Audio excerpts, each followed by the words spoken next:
Hola, les damos la bienvenida a todas las personas que se vienen sumando a la primera sesión del ciclo Hablemos de Duelo y Dolor acompañando a la luz de la fe. Bueno, nuestra primera sesión es sobre el tema pandemia, dolor y duelo. Y esto es parte de otras, del ciclo que se compone de tres charlas. Las otras dos son sobre acompañando a la luz de la fe y la tercera, el Evangelio y el sentido del acompañamiento. En estas tres, y hoy día también nos va a acompañar María Paz Jorquera. Ella es encargada de formación de la Vicaría Pastoral de, de Laicos, Familia y Vida. Así que muchas gracias María Paz, te escuchamos, gracias por estar aquí y compartir con nosotros. Gracias, Danitza. Muchas gracias. Gracias, Susi, también, quienes me han convocado a esta reunión, a este encuentro, ¿cierto? No puedo decir charla. La verdad es que no acostumbro a dar charlas, sí trato de compartir elementos de los que yo he podido también adquirir en el curso del tiempo y que me parece importante poder compartir con el resto de las personas y que podamos de alguna manera en este afán de querer servir a otros, de rescatar herramientas que puedan, ¿cierto?, ayudarnos a hacer un buen acompañamiento y tal vez elementos que nos sirvan para nuestros propios procesos. ¿Ah? Así es que gracias Dani, Susi, por esta oportunidad. Bien, como dice Danitza, soy María Pajorquera. Yo trabajo en la Vicaría para Laicos, Familia y Vida, que está naciente esta vicaría, fue nombrada recién en marzo y que es la sucesora en el fondo de la Delegación para la Pastoral Familiar de la Arquidiócesis de Santiago. Se unen dos áreas nuevas, ¿cierto? Que es vida, que es laicos, eh, temáticas que ya estaban abordadas, por lo menos laicos ya estaba abordado por, el, por la arquidiócesis, pero vida es una temática nueva que se va a incorporar y se va a intencionar desde esta vicaría. Y claro, en esta temática que es del área de la pastoral familiar, pensamos que era muy importante poder tener, ofrecer estas herramientas para acompañar a las personas y personas que, es cierto, pertenecemos a la familia. Por lo tanto, poder acompañar a la familia también en el duelo, en el dolor. Eh, por tanto, vamos a hablar hoy día acerca de qué nos causa dolor, ¿cierto? Qué es el duelo, qué está pasándonos en este tiempo, cómo estamos viviendo este tiempo que nos ha sumido en muchas pérdidas. ¿Ah? Eso es lo que nos lleva a sentirnos con mucho dolor a partir de todo lo que nos está ocurriendo y especialmente de lo que hemos dejado de tener. ¿Ya?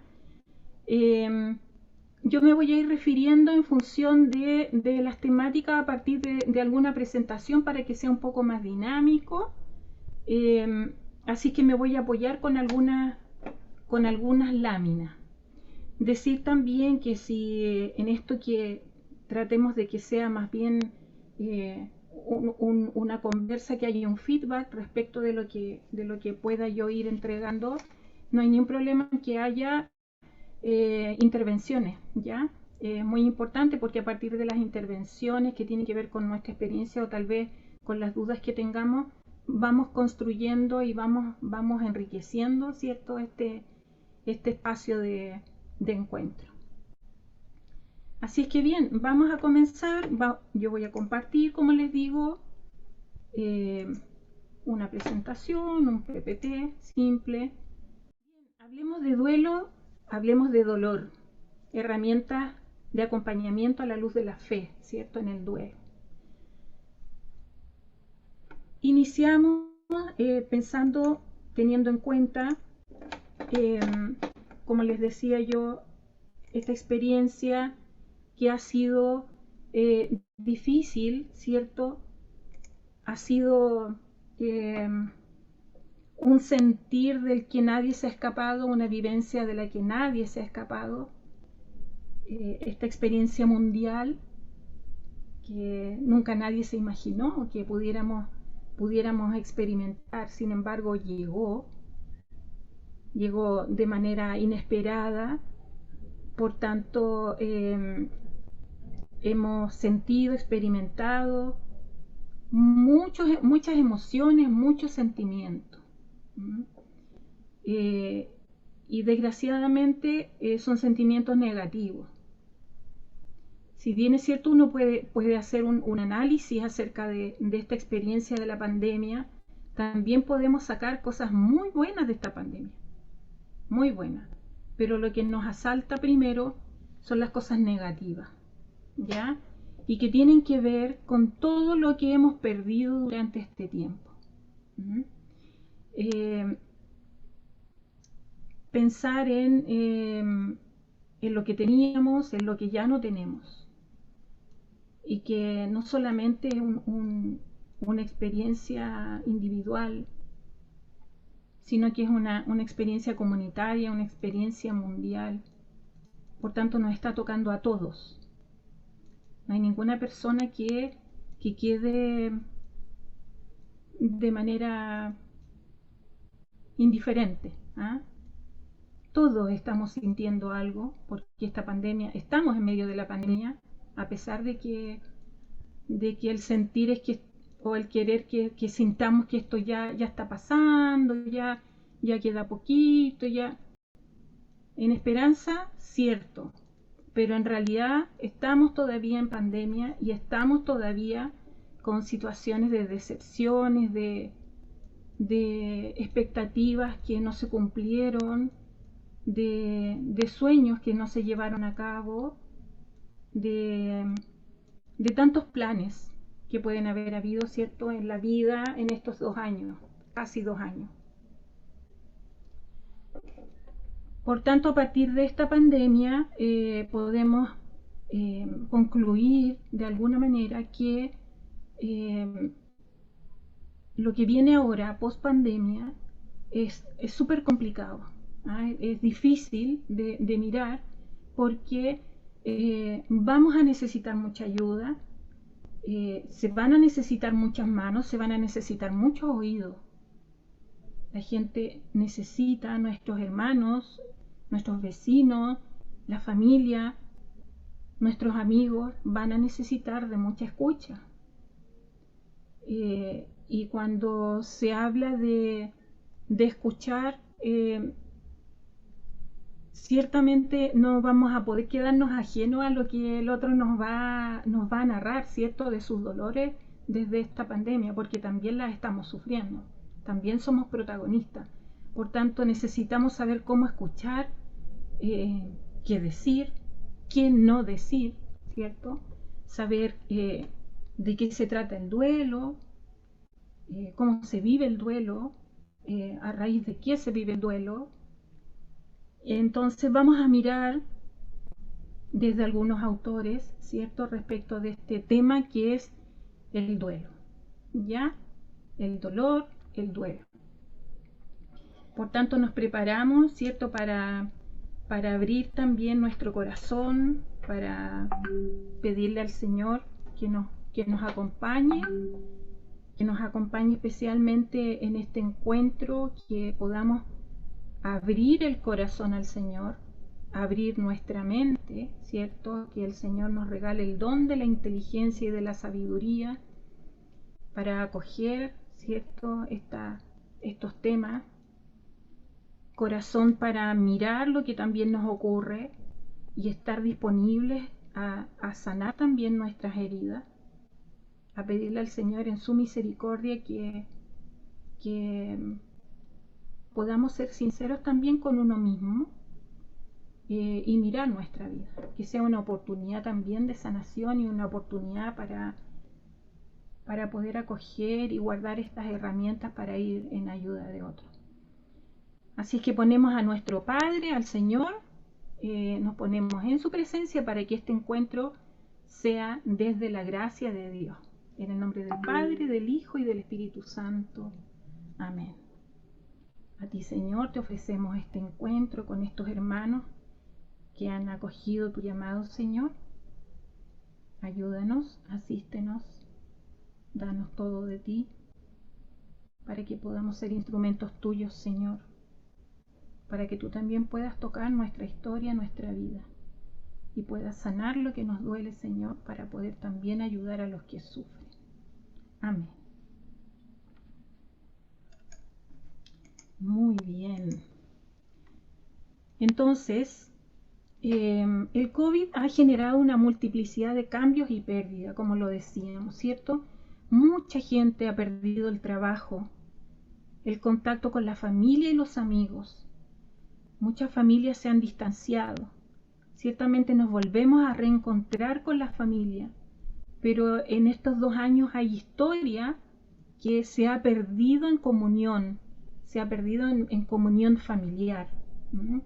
Hemos hecho experiencias solo con nuestro núcleo familiar, tal vez, y no con la familia extensa, que generalmente uno se reúne para las fiestas, ¿cierto?, que se viven en todo el año, se reúne con la familia extensa, y nos hemos privado de estas situaciones con todo lo que trae. Mucha gente ha perdido, ¿cierto?, la salud. Son muchos los seres queridos que hemos perdido y que además no se ha podido despedir, ¿cierto?, a estos seres queridos como normalmente se hace, ¿cierto?, con los ritos, con todo lo que trae, ¿cierto?, un funeral. Quedan a raíz de esto muchos duelos pendientes, quedan muchos duelos complicados al no poder despedirse de sus seres queridos, al también quedar la duda frente a estos cajones cerrados, sellados, envueltos en plástico, sin poder verlos al final, sin poder comprobar si es mi ser querido el que está ahí o no. Todas esas dudas que quedan por delante y que vienen a provocar que los duelos, ¿cierto?, se compliquen. La gente que también ha quedado con muchas secuelas del COVID, gente que queda con enfermedades crónicas a partir del COVID. Se ha perdido la estabilidad económica, ¿cierto?, a partir del trabajo, a partir de lo laboral, y desde allí todo lo que implica las expectativas, los planes en relación a los términos económicos, ¿cierto?, el poder de adquisición. Se ha perdido algunas capacidades, espacios de ocio y distracción, que son elementos fundamentales para una vida sana, para una buena vida, ¿no? Así es que podemos nombrar un montón de pérdidas que hemos tenido en este tiempo. Si bien es cierto, nuestra vida vivimos pérdidas, cierto, que son normales en un ciclo vital, hemos sumado muchas más a partir de esta situación inesperada. El Señor nos dice, frente a toda esta situación de dolor, de desamparo, de desesperanza, nos dice en Mateo: vengan a mí los que están cansados y agobiados, y yo los aliviaré. Carguen con mi yugo y aprendan de mí, que soy tolerante y humilde de corazón, y encontrarán descanso para su vida, porque mi yugo es suave y mi carga ligera. Jesús sufre con nosotros, no es un espectador. Él sufre con nosotros. Jesús se alegra con nosotros. Siempre está. Está en nosotros y está con nosotros. Esa tiene que ser nuestra esperanza como creyentes, ¿sí? Llevamos a Cristo vivo en nuestras vidas. Podemos hablar, ¿cierto?, de las pérdidas como la privación de lo que se poseía, ¿ya?, como definición. La privación de lo que se poseía. Hablamos de las pérdidas en función de 3 tipos: las pérdidas parciales, las pérdidas inciertas, ambiguas, ¿cierto?, incompletas, las pérdidas ciertas, ¿ya? Las pérdidas parciales, que son las que se recuperan, ¿ya? Las pérdidas físicas, materiales, afectivas, psicológicas y relacionadas con el ciclo vital. Las pérdidas inciertas, ¿cierto? La ausencia física, pero no psicológica, ¿ya? Y la ausencia psicológica, pero no física. Hablamos de esta ausencia física, ¿cierto? En función de que ya no está el cuerpo, pero sigue estando, ¿cierto? En nuestro pensamiento, en nuestra psicología, en nuestro corazón, ¿ya? En este caso, lo que yo les planteaba antes, esto de no tener la certeza. Hay muchas personas que se hacen la pregunta, ¿y si no era mi ser querido y hubo una equivocación? Yo no lo pude ver, no tuve certeza de que ese era el cuerpo de mi ser querido. Entonces queda esa idea dando vuelta, inquieta mucho y se pierde la paz, ¿ya? El cuerpo no está, pero sigue estando presente en nuestra psicología, ¿ya? Esas pérdidas ambiguas. Cuando las familias pierden un ser querido, es decir, se ha perdido y no se encuentra el cuerpo. Y que el tiempo dice que el cuerpo ya no está, que es imposible que el cuerpo esté. Hay gente que ha muerto en accidentes y nunca se encontró el cuerpo. Entonces nos quedamos en esa psicología dando vueltas ahí entre será, no será, será realidad, un pensamiento que tal vez no es lógico, pero ocurre, ¿cierto? Después de 40 años de una persona muerta de manera imprevista y nunca se encontró el cuerpo, quedan esos pensamientos ahí dando vuelta, ¿ya? Lo que se necesita aquí es certeza para quedarse en paz, encontrar de alguna manera parte del cuerpo que nos dé certeza que efectivamente es la persona, ¿cierto? Está fallecida. Hasta que no tengamos certeza no va a haber paz en nuestro corazón, en la psicología, en el pensamiento. Uh-huh. Y la ausencia psicológica, pero no física, es decir, la persona sigue estando en el cuerpo, ¿cierto? El cuerpo está con nosotros, pero psicológicamente ya no está con nosotros. Y que por lo general, como ejemplo, son estas enfermedades, ¿cierto? Como el Alzheimer, ¿ya? La demencia senil, donde las personas ya no nos conocen, ya no están en este mundo, pero sí están, las podemos ver, los tocamos, los abrazamos, les damos todo el cariño que podemos, pero ya no están con nosotros. ¿No? Se han ido en definitiva. Esas son las pérdidas inciertas, ambiguas. Y las pérdidas ciertas, que es la vida, ¿cierto? La vida propia, en un duelo anticipado, y la pérdida de una persona significativa, ¿ya? Por tanto, todas estas pérdidas nos van a nosotros generar, ¿cierto? Sentimientos, emociones, y estos sentimientos y estas emociones son las que se hacen parte de un proceso que se llama duelo. Es decir, frente a una pérdida, cualquiera sea ella, se activa el proceso de duelo, que nos provoca dolor, ¿cierto? Dolus, duelo, dolor. ¿Mm? Como concepto de duelo, aquí hay un par de autores que nos hablan del concepto de duelo. Freud define el duelo como la reacción que presenta una persona, ¿cierto?, por la pérdida de un ser querido o de un objeto equivalente. Es decir, no solamente la pérdida de un ser querido nos provoca el proceso de duelo, como yo les decía, activa el proceso de duelo. Esta definición significa que el término se puede aplicar a cualquier tipo de pérdida, el que sea. Anne Ferré-Clermont dice que el duelo aparece como un trabajo psíquico fundamental que permite construir puentes entre el pasado y el porvenir, una condición para vivir el presente. Y John Bowlby aplica la palabra duelo para denominar una serie bastante amplia de procesos, ciertos, psicológicos que se ponen en marcha debido a la pérdida, ¿cierto?, de una persona significativa, la pérdida de una persona amada. ¿Mm? Bien, sabiendo ya de qué se trata el duelo como concepto, podemos hablar del duelo en sus características. ¿Ya? El duelo no es una situación estática, es decir, no nos vamos a quedar dolientes para toda la vida. ¿Mm?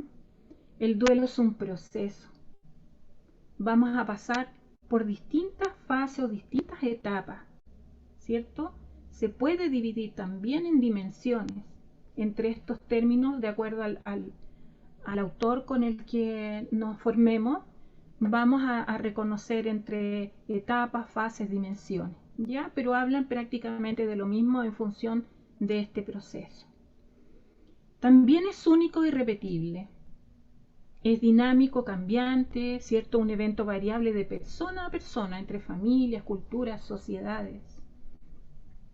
En el fondo, el duelo, ¿cierto?, se vive de acuerdo a cómo somos cada uno de nosotros. Nosotros somos únicos, somos irrepetibles, ¿cierto? Por tanto, no podemos comparar cómo vive una persona su propio proceso con otra. No podemos esperar a que si yo acompañé a alguien, ¿cierto?, en duelo, no puedo esperar a que si voy a acompañar a otra persona le pase exactamente lo mismo que le pasó a la primera. Imposible, ¿ya?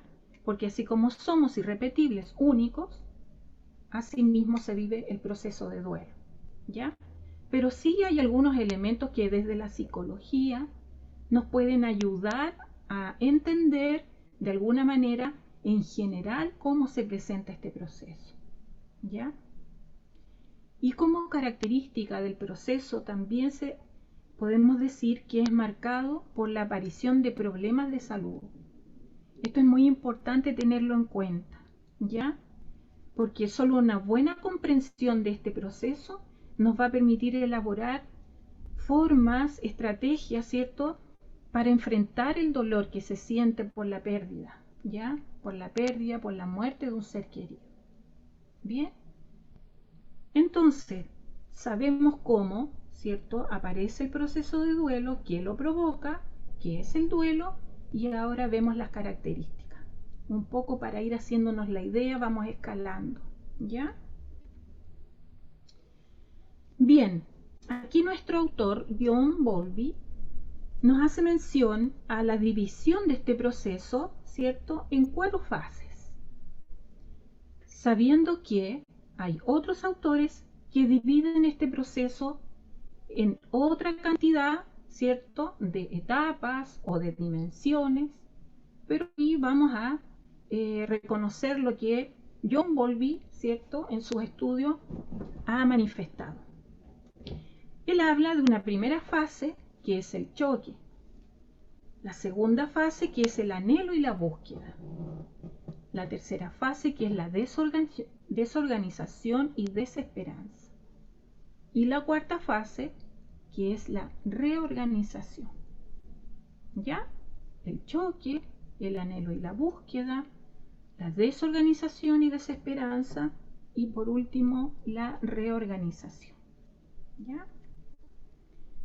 La primera fase, que es el choque, habla de que es la primera reacción, ¿cierto?, que siente la persona al perder a un ser querido, al tener una pérdida significativa. Es un grado de sorpresa, ¿ya? Incluso cuando sabemos que un ser querido, ¿cierto?, padece de alguna enfermedad terminal, y esperamos que llegue el desenlace. Pero a pesar de eso, cuando nos llega la noticia, nos ocurre que también es una sorpresa. No podemos dejar de sentirla en distintos grados, ¿ah? Y los distintos grados tienen que ver también con el vínculo que teníamos, ¿cierto?, con este ser querido que ha partido.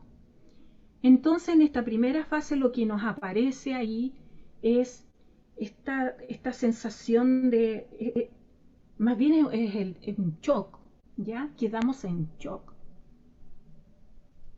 aparece la negación, la incredulidad, ¿ya? ¿Y cuáles son las frases, cierto? Esto no puede ser, no puedo creerlo, no quiero creerlo. Son las frases, cierto, que escuchamos que no que resuenan en esta primera fase, ¿ya? Y cuando hablamos de la negación y de la incredulidad, hablamos de que son de alguna manera elementos que nos permiten, ¿cierto?, alguna defensa, ¿ya? Respecto de el dolor que nos causa el saber esta triste noticia, ¿ah? Es un mecanismo de defensa, ¿ya? Aquí el doliente, el deudo o el superviviente sabe, ¿cierto?, desde lo que piensa, desde el intelecto que la persona ha muerto. Se puede comprender, uno lo entiende, lo escuchó, lo hicieron saber, recibimos la noticia, pero en el corazón es muy difícil en esta primera fase convencernos de esta realidad. Ya nuestro corazón no acepta la dura noticia, ¿cierto?, que estamos recibiendo. Durante esta primera fase, la persona en duelo puede seguir una vida relativamente normal, ¿ya? Pero se hace de manera automática. Y lo hace con muchas preocupaciones, con muchas tensiones y con un desequilibrio emocional importante, ¿ya? Incluso hay autores que hablan de la anestesia de las emociones, ¿ya? Y esto aparece de manera prácticamente automática, no es que uno busque anestesiar las emociones, no se busca, esto ocurre de manera automática, ¿ya? Nuestra mente funciona así porque la sensación, cuando el dolor es demasiado, la sensación es de no ser capaz de superar, no ser capaz de aceptar, y la sensación de enloquecerse por este sufrimiento aparece. Por tanto, el mecanismo de defensa, ¡pum!, anestesia de las emociones, ¿ya? Entonces es una cuestión que uno la siente, que no la busca, pero que la siente, y además al deudo, al doliente le preocupa, porque no es lo natural. Lo natural es que a uno le duela. Pero cuando uno no tiene emociones, se siente como seco, es difícil. Pero esto es real y ocurre, ¿ya? Para que lo tomen en cuenta. ¿Qué tiene que ver? En función de su experiencia o de lo que ustedes puedan escuchar, ¿ya? Esto se da en la fase, en una primera fase que es el choque. Característica de la primera fase. La segunda fase, que es el anhelo y búsqueda, nos habla de que después de haber finalizado, es una cuestión también, es impulsiva, ¿ya? Es un anhelo de querer verla, de querer escucharla, de querer volver a compartir con este ser querido. Existe la sensación caracterizada por una gran inquietud, pensamientos obsesivos, ¿cierto?, con la persona fallecida, que incluso se llega a sentir la presencia de esta persona querida, ¿ah? Recuerden que son características de estas fases, ¿ya? Por tanto, estamos hablando de la normalidad. Esta fase del proceso es muy importante, puesto que por una parte se asumió la pérdida, pero por otra parte la persona sigue incrédula. Es decir, podemos ir avanzando en función de que esto, ok, está bien, esto ocurrió, pero de manera automática podemos sentir de nuevo el dolor y el no poder creer, ¿ya?, que esto ha ocurrido. Entonces, esta doble dinámica, acompañada de la frustración de la búsqueda, ¿cierto?, busco y no está, se transforma en una fuente de cólera, de rabia, de enojo, sobre todo para las personas que tendemos mucho a controlar las situaciones. ¿Ah? Aparece ahí la rabia, aparece la cólera, y en muchos casos también de manera natural, cuando las personas sufren de crisis de pánico, que tienen de alguna manera esta condición o están en tratamiento, ocurre esto, en esta ansiedad tan grande de no poder encontrar a su ser querido fallecido, provoca, ¿cierto?, estas crisis de pánico, que obviamente tienen que estar controladas por un especialista. Nosotros como acompañantes, ¿cierto?, pastorales, no nos podemos hacer cargo de esa situación, pero sí podemos, si las descubrimos y las personas no están en tratamiento, lo ideal es que podamos nosotros sugerir la visita a un especialista. Bueno, como característica de esta segunda fase, volver también a los lugares que los dolientes frecuentaban con el difunto. Incluso las personas llegan a llamarles en voz alta, de manera de tranquilizarse. ¿Ya? También es una característica de esta fase. Y la tercera fase, que es la desorganización y la desesperanza, ¿cierto? Esta fase puede durar desde algunos meses, ¿cierto?, hasta 2, 3 años. Aquí el doliente se siente sin fuerza, está muy débil, no es capaz de enfrentarse a nuevas situaciones o de tomar nuevas decisiones. La desorganización a veces es enorme. En el caso de un viudo, por ejemplo, a veces debe transformarse en cocinero, en ama de casa, y si tiene hijos pequeños debe ser también padre y madre a la vez. Por tanto, el volver a organizarse, especialmente cuando se es padre, es mucho más difícil que lo que le toca a una mujer. En las labores, bueno, las mujeres por lo general hacemos 2 cosas a la vez, y estamos mucho en estas acciones de casa y de la crianza de los hijos, sin desmerecer que hoy día los papás están muy involucrados, ¿cierto?, en las tareas del hogar y en la crianza de los hijos, pero parece que se les hiciera un poco más fácil a las mujeres. Por tanto, un viudo, y especialmente cuando se es joven, se desorganiza absolutamente su vida. Durante esta fase generalmente las personas aún no son capaces de abrirse a nuevas relaciones, no se sienten motivados o les cuesta, no son capaces porque esta desorganización no les permite. Y está marcada, ¿cierto?,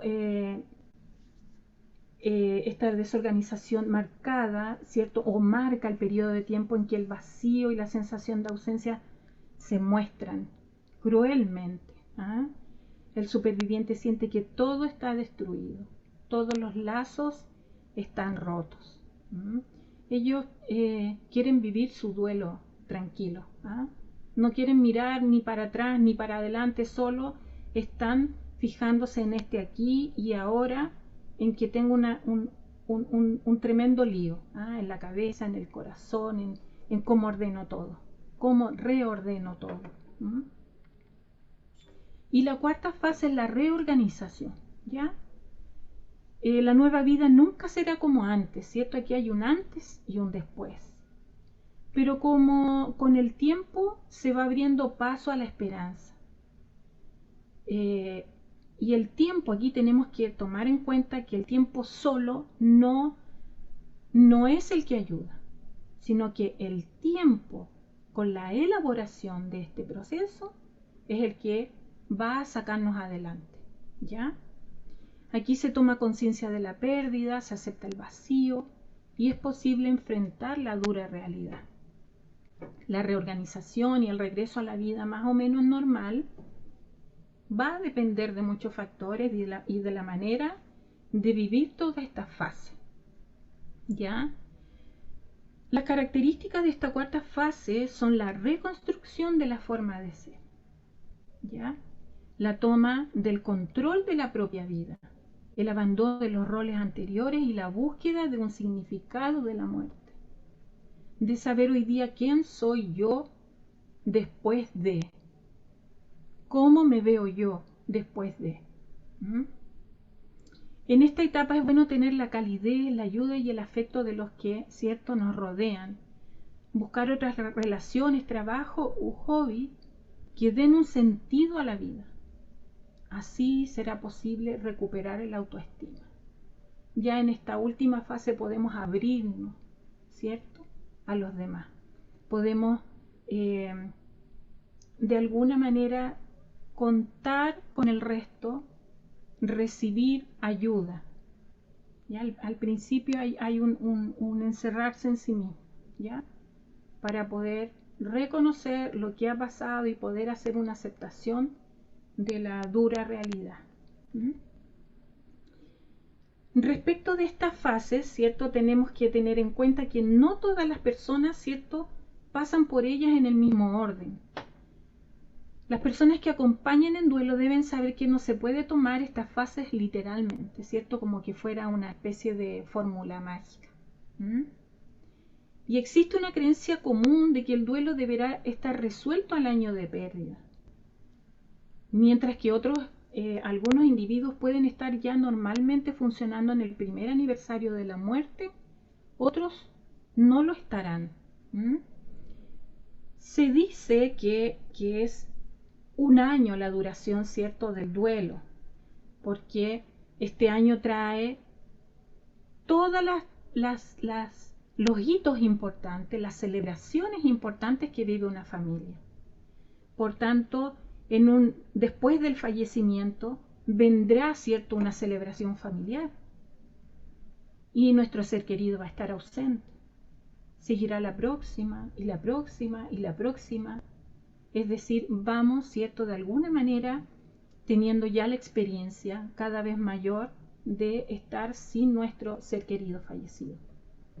Pero sin embargo hay personas que necesitan mucho más que un año y otras personas que antes del año van a estar bien, relativamente bien. ¿Ya? Ahora, es importante saber que el duelo trae consigo, ¿cierto?, sus manifestaciones.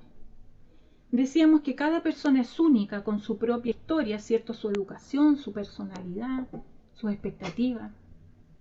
Por lo tanto, es difícil prever, ¿cierto?, cómo va a reaccionar la persona.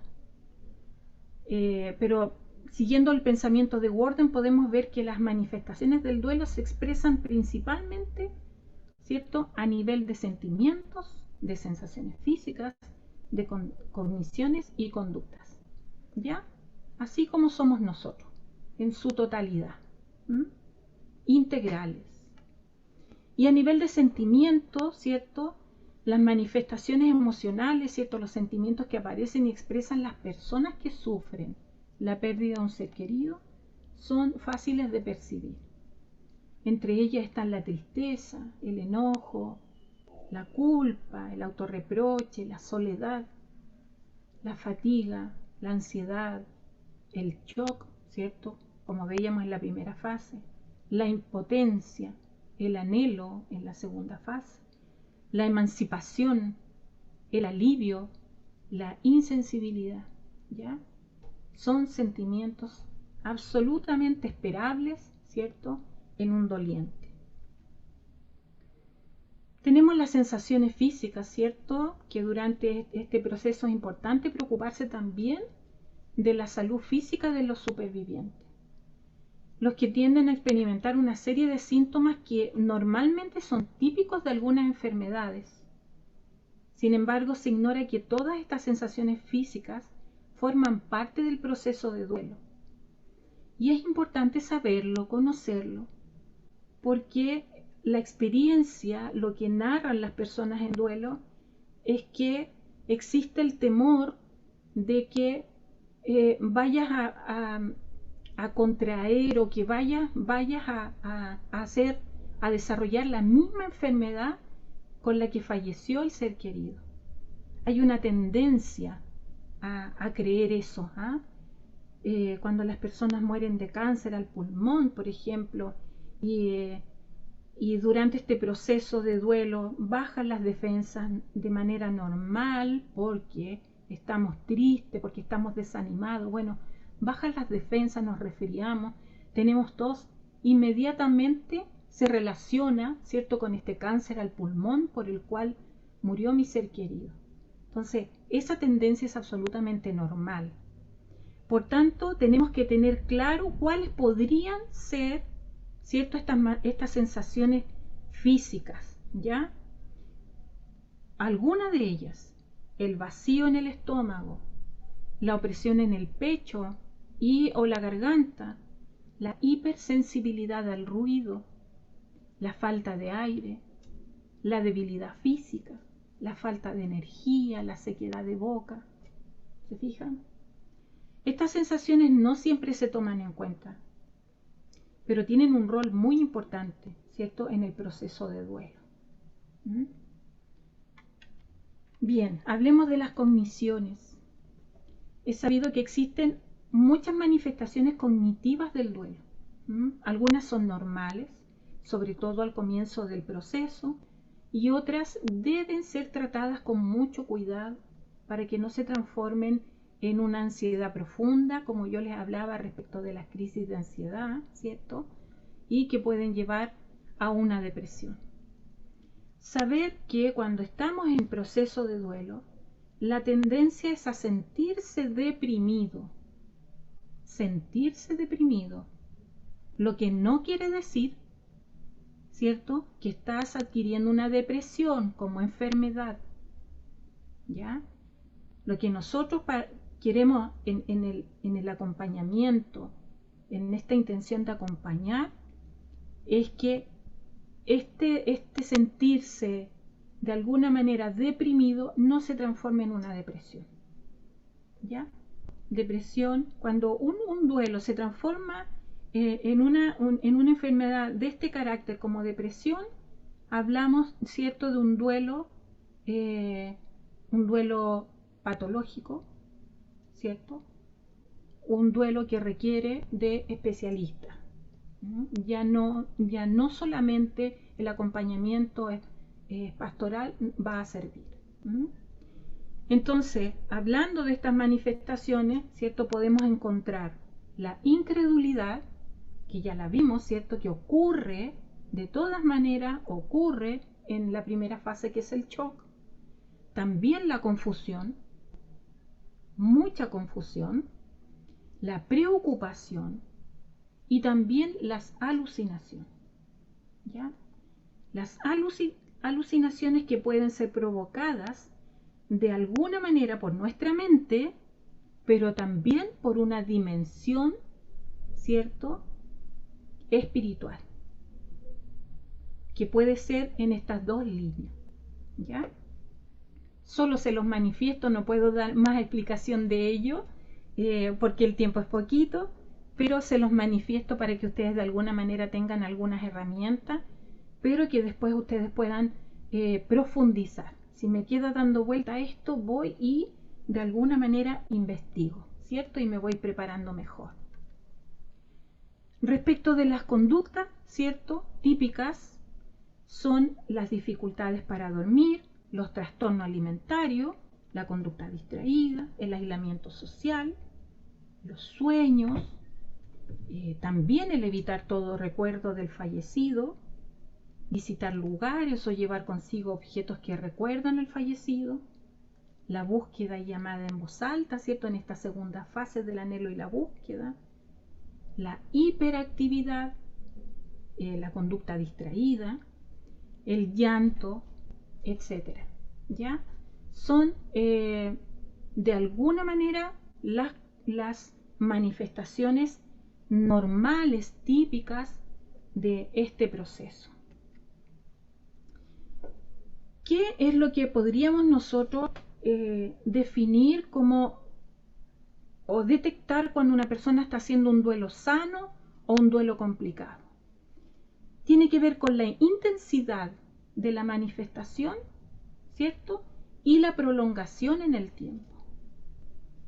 Por ejemplo, al visitar ciertos lugares o llevar consigo objetos que recuerdan al fallecido, cosas que se manifiestan aquí porque los estudios lo han dicho, cuando las personas no pueden vivir de manera tranquila, en paz y normal, hasta que no vayan a visitar el lugar, ya estamos hablando de un duelo no sano.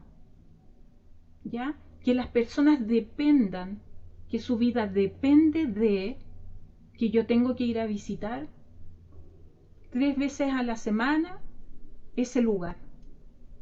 ¿Ya? O que si yo llevo un objeto, ¿cierto? Que me recuerda a mi ser querido, y por ese objeto yo vivo, también puedo valorarlo como un duelo que no es sano. ¿Ya? ¿Se fijan? En el tiempo y en la intensidad, cómo yo valoro. ¿Mm? Permanezco en el tiempo llorando, llorando, llorando. Llevo 4 años contándole, ¿cierto?, a mi acompañante lo que me ha ocurrido, el dolor que llevo, y que el llanto no me permite hablar.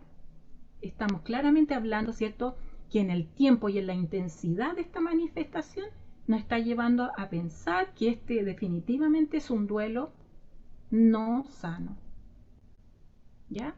Por tanto, todo lo que se ha planteado aquí como normal, ¿ya? Reconózcanlo como normal. Todo esto que se queda perpetuado en el tiempo, ¿ya? Y con gran intensidad nos va a hablar de duelos complicados. ¿Me explico? Bien, quedamos hasta aquí por hoy día.